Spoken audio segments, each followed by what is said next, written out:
Singh. I'm 11 years old, a student of grade 5 at Yadindra Public School, Mohali. I'm also a consolation prize winner at the Budding Chef contest, which was conducted by the leading culinary food channel, which is the Food channel. And today I'm going to be making gelato to cool us all down in this weather. It is so hot. And today I'll be using Vita milk because seriously, it makes this recipe a billion times better. So without a further ado, let's get started with the recipe. The first step, we are going to light the stove and we are going to add 2 cups of milk.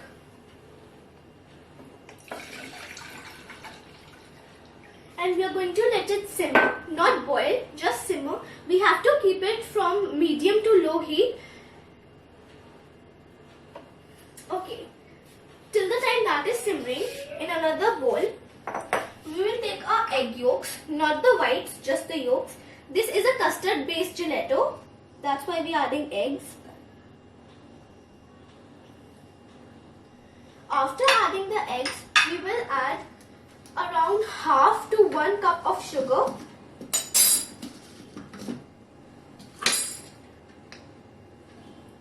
And a tip I would like to give is don't let sugar sit on the egg yolks for too long. This can actually cook the eggs and that is not what we want right now. Yes, we will cook the eggs but not right now.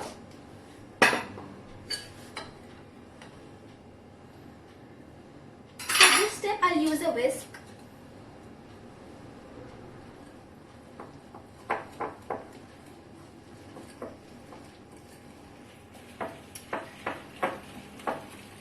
This is now a very perfect texture. This is how it should look. It should almost look like a condiment. Guys, it will take a few more minutes for the milk to simmer. We need a perfect temperature, so I'm going to just check the temperature. It's perfect. So now I'm going to add a little bit of the milk mixture, the milk, into our egg mixture. This is to tamper the eggs so that it does not start cooking already and does not get shocked when we add one to another. We can add a little bit of the milk and we're going to stir it well. We're going to add a little bit more and we're going to stir it even more.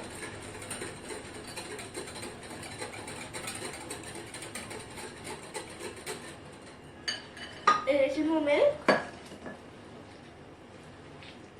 Okay. That seems nice. Now we're going to whisk it.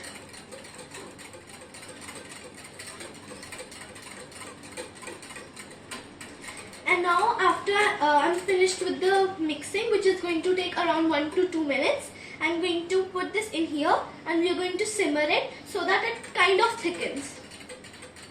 Put all the contents into here and now we're going to light it and wait for it to thicken, which will take 6 to 8 minutes. We don't want it too thick, but we want it thick enough so that it coats the spatula.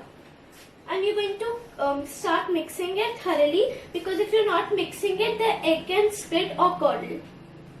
And you have to keep it on low temperature, because if it's on high temperature, the egg can split. And if by chance the egg splits, just take an Imagine blender, put it in here and it will just run, it will get into a running consistency. I'll see you after 6 to 8 minutes after this has thickened a little bit. Okay, now I've been mixing it for around 6 to 8 minutes and it almost took me 7-ish minutes to get this to this consistency, and it is quite thick, so I'm going to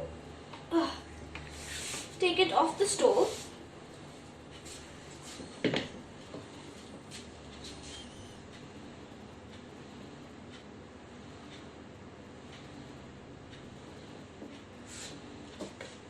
We're going to add some salt because salt is extremely important in gelato or ice cream making. So I'm going to add some salt, give it a good mix. And after doing that, we'll add some vanilla essence for flavor and for making it tempting.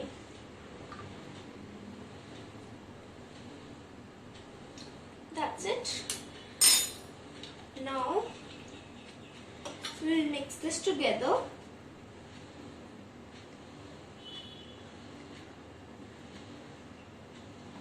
And now we are going to take a sieve. Yeah. Okay. And now we're going to put it through the sieve so that the little egg particles which we have stay into the sieve and not into the bowl, because we want a very silky smooth batter. Even if there is a little bit of egg, you know, this area, if there's a little bit of that in it, it won't freeze properly.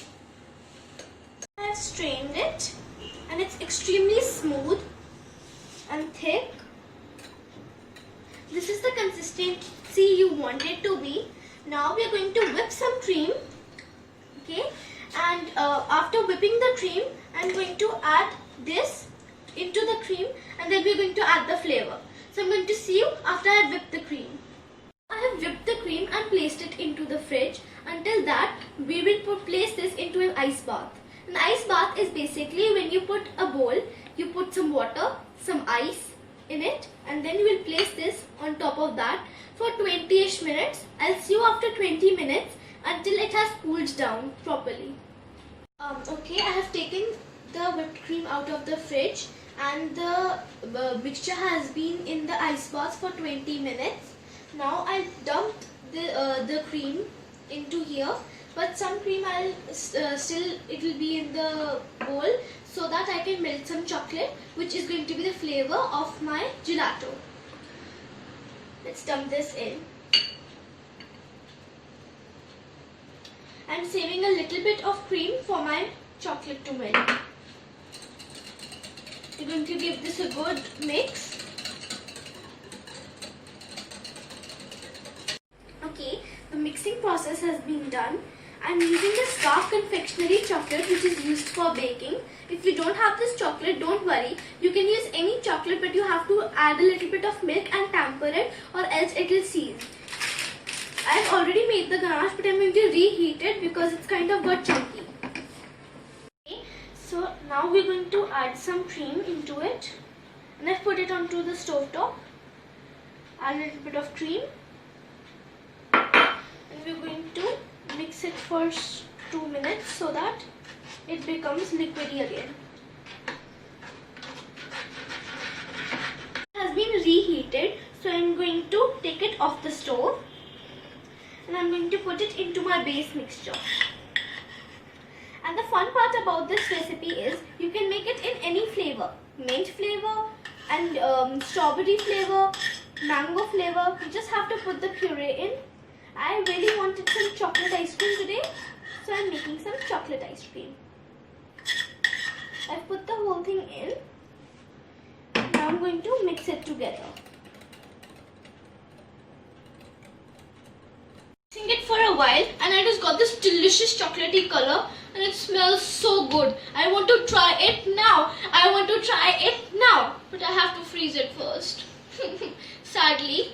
Okay, so I'm going to keep on mixing it, and I'm going to freeze it into this pan. You can even use popsicle molds if you have them. I have popsicle molds, but I just wanted to use this bread tin. It is actually a bread tin. You bake breads in it, but I'm putting ice cream batter in it right now.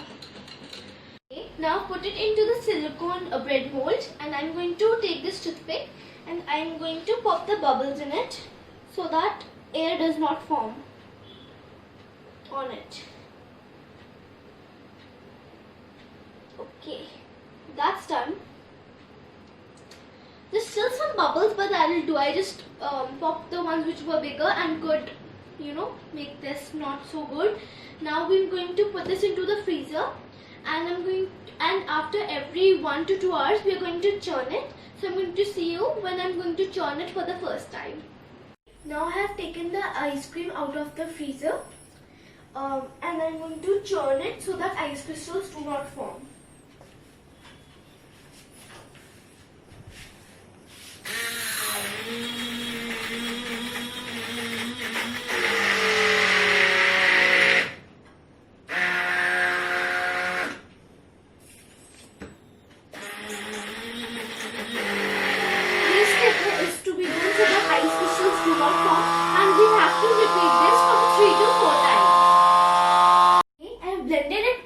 broken all the ice crystals. Look at the texture. It's so smooth and thick. Okay, I'm going to place it into the freezer again, and you have to do this step 3 to 4 times so that the ice crystals do not form. I'm going to see you after this has frozen and I have repeated the steps 3 to 4 times, and I'll see you when it's serving time. Taken it out of the freezer and I've churned it before wrapping it all up. Look how smooth it looks. There are no ice crystals and it looks perfect. I'm so excited to eat it. So now I'm going to scoop it with my ice cream scooper. And a nice big scoop. Oh, they look so good. I'm going to scoop up my ice cream and then I'm going to meet you after scooping it. Now scoop them into both of my ice cream cups. Now I put big scoops because this seems delicious. I'm going to top it off with some roasted and chopped almonds. You can put anything on top of it. You can put cherries, maple syrup, almonds, nuts. The possibilities are endless. Okay? It looks so yummy. I'm already going to try it.